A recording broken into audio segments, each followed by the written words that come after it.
Today we're going to fix this leaky faucet for under $1 worth of parts. This Delta is a commercial unit even though it's in a residential kitchen. Before I get started, I like to put down a towel or something to catch any small parts from going down the drain, which could turn your day into a nightmare. If you have shut-off valves underneath, go ahead and shut one side off.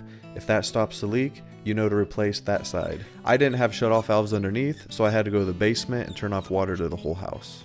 You may want to use a crescent wrench and or a towel so that you don't scratch the finish on your faucet. The tenant used to be able to shut off the cold water side by cranking on it, so I know that only the cold water side needs its washer replaced. But for about 3 minutes and under $1 for the washer, I can replace both sides, so that's what I'm going to do. You can see that this washer is getting pretty old and brittle, just time for it to get replaced. What's interesting is the one on the left is the hot water side, which wasn't leaking, and it has a completely different washer than the one on the right. This faucet is old enough to where I don't think either one would be original, but I just thought it was interesting. To give you a better understanding of what's going on, I took off the whole faucet so I can get a better video and show you what's happening. This copper looking ring right here is actually the seat on which the flat rubber washer sits to create a seal and keep the water from coming out the spigot. So as you can see, this washer fits right on the inside of this copper ring.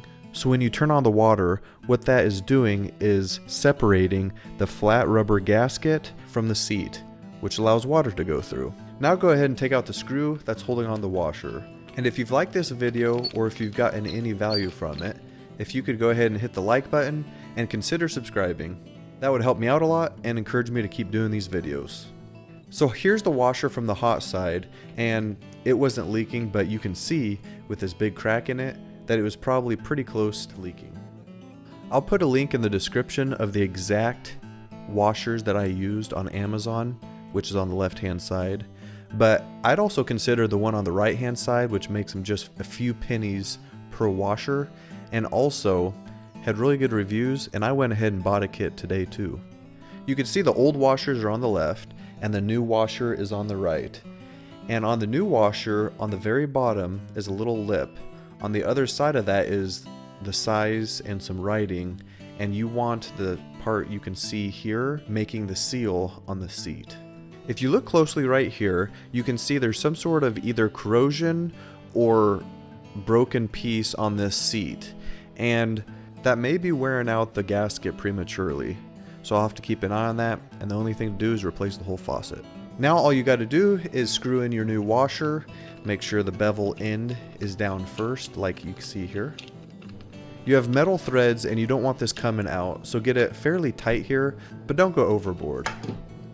One thing that gets missed a lot in faucet repair is waterproof silicone grease. It's food grade safe and it lubricates the rubber washer and reduces friction so that it doesn't squeak either. Just pick up a little tube and it'll last you a long time. Now just put your faucet back in, and I'll show you here that if you use a cloth, you won't leave any teeth marks. And when you tighten it, just get it about hand tight plus an 1/8 or 1/4 turn. Don't get this too tight. You can always tighten a little bit more. Now it's time to turn the water back on. When I got back from turning the water back on, I did have a leak, but it wasn't coming out the spigot, so we're good to go. And it's really as simple as that. It only takes a few minutes and only a few cents if you buy that kit on Amazon, and you'll be ready to bust out your plumbing bag and fix it in no time. Speaking of bags, you may get a kick out of watching my handyman tool bag tour. I'm sure I have a few tools that you need in your bag.